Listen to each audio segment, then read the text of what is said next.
sunod nating pag-uusapan. So, ano nga ba yan? Ito na mga kababayan. Si President Donald Trump or American President, may sinabi, no? Bago pumunta si PBBM doon at habang nakaupo sila, pinupuri nga, no, ni PBBM itong ni Donald Trump si PBBM. Ngunit nung patapos na yung usapan bandang huli, binira si Duterte. Ito mga kababayan, marami pong mga maka-Trump sa Amerika na maka-Duterte. Alam ko yan, maraming DDS na mga maka-Trump. Pero ano kayang reaksyon ng mga supporter ni Duterte na maka-Trump na binira ni Trump si Digong? Bakit? Ano nga ba ang sabi ni Donald Trump kay Digong? Kasi ganito mga kababayan, si PBBM po pumunta ng Amerika at pinag-uusapan nga nila dito itong taripa-taripa na about sa 19% tariff no ng Amerika galing sa Pilipinas, pero ang Pilipinas walang tarepa na makukuha mula sa Amerika. Bakit? Kasi ang kapalit, halimbawa, ang tarepa, ito ay example ko sa inyo kasi ito mga kababayan, isa ito sa minamanipulate na naman ngayon ng mga DDS. Yung pagpunta ni PBBM doon, ano daw ang napala ni PBBM na pumunta ka pa doon, nagsayang ka ng pondo ng bayan, tapos ang iuwi mo yung 19% na tarepa. Hindi nyo ba alam, mga kababayan, yung tarepa na yan, para kang nagbayad ng insurance dyan. Bakit? Tinubuan ni Trump, nilagyan niya ng 19% tarepa pag tayo ang kumumpra sa Pilipinas. Pag magkumpra ka doon, 19% ang itutubo ni Trump. Pero kapalit ng 19%, yung modernization ng Armed Forces of the Philippines or sandatahang lakas or sandatahang pandigma. Ngayon, para kang nag-insured sa Cebuana or sa Imloilier. Halimbawa, kumuha ka ng insurance sa Imloilier at Cebuana, 50 pesos. Magbayad ka every month ng 50 pesos na wala kang mapapala kung hindi ka madisgrasya, masunugan or mabahaan. Tsaka mo na makuha yung 50 na hinuhulog mo monthly kapag ikay nasunugan, nabahaan, or nadisgrasya, or namatay. Di ba? Kaya ganyan ang nangyari sa napapala ni PBBM sa pagpunta niya doon. Sabihin natin, kapag umangkat tayo ng produkto mula sa Amerika, 19% ang itutubo ni Trump. Para mababawi naman nila yung lugi nila. Ngayon, bakit nga ba ganyan kalaki ang tinubo ni Trump? Kasi ganito, huwag niyong isipin yung malaki ang tubo. Kasi yung ibalik naman ang tulong ni Trump pag may baha, may sakuna, may pandemya, malaki pong natulong ang Amerika. Hindi lang sa Pilipinas, kundi sa buong mundo. Totoo yan. Pag panahon, katulad sa Yolanda, ang laki ng natulong ng Amerika. Diba? Ang laki ng natulog nung bagyong Yolanda dito sa Pilipinas. Katulad nung krisis sa Marawi, yung may ISIS na nakapasok. Ang laki ng natulong ng Amerika dun pagdating sa sandatahang pangdigma. Diba? Kaya di bali ng malaki yung 19% na tarepa na yan, at least kapag meron naman tayong hihingiing tulong, magbibigay agad sila. Diba, mga kababayan? Kaya nga, sabi nga ni Donald Trump kay Marcos Jr., bago si PBBM natapos, US President Donald Trump, binanatan si PRRD sa harapan ni PBBM. Ang sabi ni Donald Trump, they didn't know what they were doing. Hindi nila alam kung anong ginagawa nila. Diba? Yun daw ang sabi ni Donald Trump. Buti pa daw si PBBM pumunta doon at nakipagnegosasyon. Di ba? Si US President Donald Trump laban kay dating Pangulong Rodrigo Duterte sa kanyang bilateral meeting with PBBM sa White House sa Washington, D.C. Binanatan ni Trump ang dating administrasyon. Hindi raw nito alam ang kanilang ginagawa noong panahon nito. I can say that the last administration was not getting along with them too well. They didn't get along with anybody. They didn't know. Honestly, they didn't know what they were doing. Diba? Binatikos din ni Trump ang foreign policy noon ni FPRRD at pagiging malapit niya sa China. And I know you had some problems with another president, and it was not your fault. It was the president's fault, and the country was maybe tilting toward China, but we untilted it very, very quickly. But you know, you had a country that was tilting toward China for a period of time, and I just don't think that would have been good for you. You can deal with China, you should deal with China, but when I got elected, everything changed, and they came right back to us. 'Di ba? Oh, sabi ni Donald Trump, mas pinaburan daw ni Digong ang China, mas pinahalagahan daw ni Digong ang China, pero ending nung natapos ang termino ni Digong, ngayon bumabalik din ang Pilipinas sa Amerika. 'Di ba? Kumbaga, parang napapahiya si PBBM doon sa kasalanang hindi naman niya ginawa. Sinalo ni PBBM yon. Kung ako kay PBBM noon, magsasalita ako, Mr. President, parang hindi po maganda yan kasi kasalanan po ng administrasyon niya na katulad niyan, binubuli kami ng China dyan sa West Philippine Sea, binubomba kaming water cannon. So syempre, wala naman kaming kagamitan pangdigma, wala naman kakayahang lumaban, so lalapit kami sa inyo, hihingi kami ng tulong. Kaya nga sabi na ni Trump, tignan nyo yung last administration, puro kapit, puro kampi sa China. Tapos ending, binubuli ng China. Ayan, minamaliit ng China, pinagtatawanan ng China. Tapos ngayon, babalik kayo sa akin, manghingi kayo ng tulong. 'Di ba? Oh. So, yun ang nangyari mga kababayan. Kasi nga, hindi daw alam ng last administration or nakaraang administrasyon ni Digong kung ano ang ginagawa nila. 'Di ba?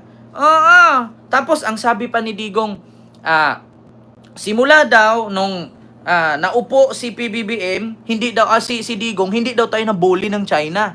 Ito ipapanood ko sa inyo mga kababayan. Hindi daw tayo winatir cannon, hindi daw tayo binubully ng China, hindi daw tayo minamaliit. Totoo ba? Hanapin ko lang dito mga kababayan kung totoo yung sinasabi na hindi tayo minamaliit ng China. Hindi tayo binubully ng China. Ito. Wait lang mga kababayan kung ito ba yon. Wait lang. Hindi yan.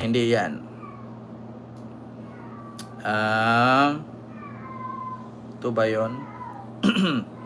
Wait lang mga kababayan.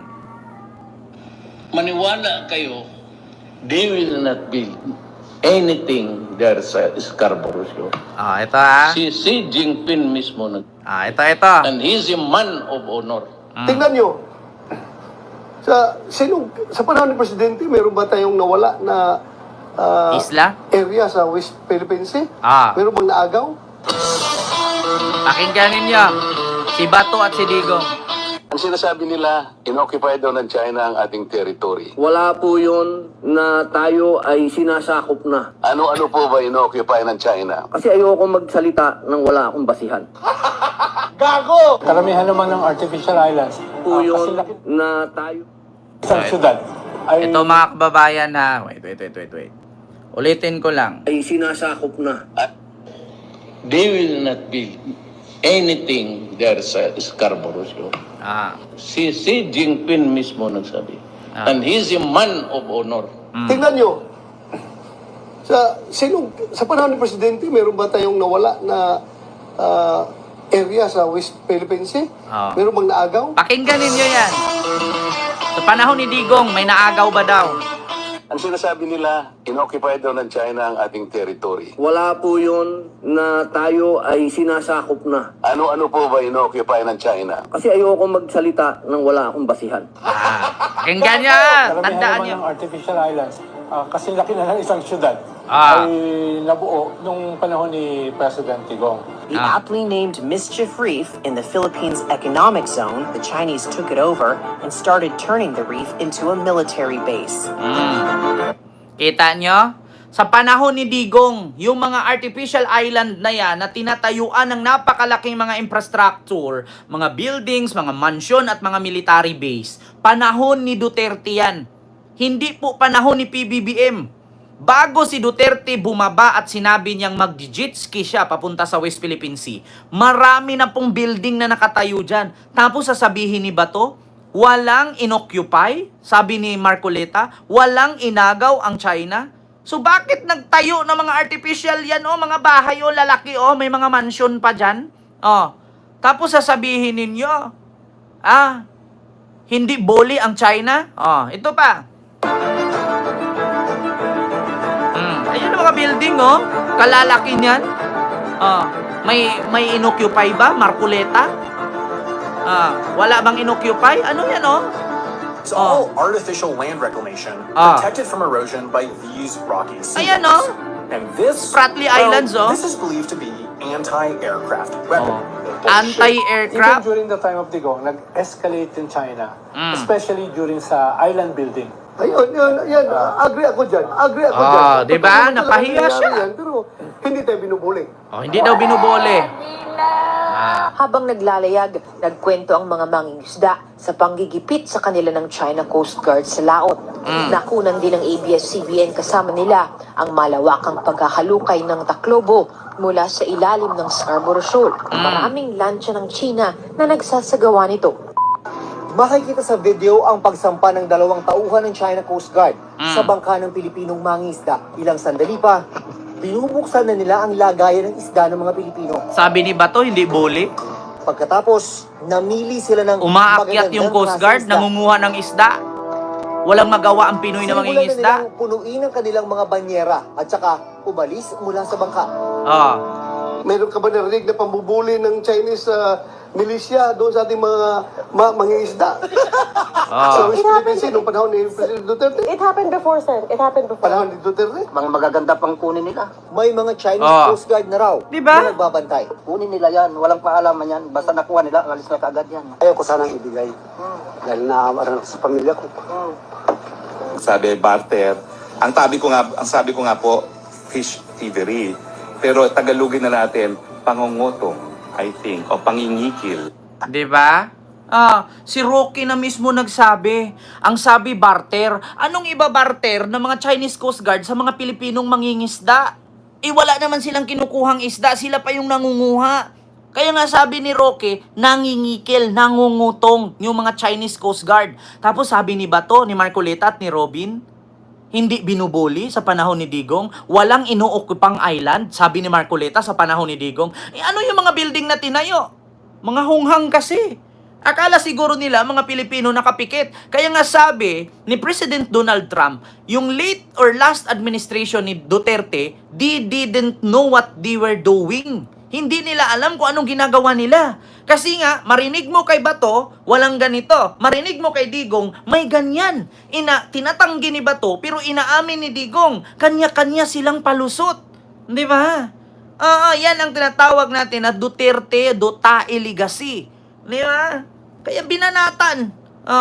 Kaya ngayon, kapag tayo binubuli ng China, inoccupy na ng China yung Spratly Islands, yung kung ano pa mga isla dyan, tinatayuan na nila mga artificial infrastructure, at saka yung mga military base, sasabihin ni Marcoleta, walang inoccupy, walang kinakamkam, walang inaagaw na lupa. Hihingi ba ng tulong si Pangulong Bongbong Marcos sa Amerika para meron tayong pangdepensa? Hindi naman po siguro tanga si PBBM. Tapos sasabihin nila, kung matapang ka Marcos, girahin mo yung China. Mamaya, susunugin ko kayo dyan. Sino daw ang makikipaggera sa China na isang pitik lang daw tayo, tunaw na agad? So ito, mga kababayan,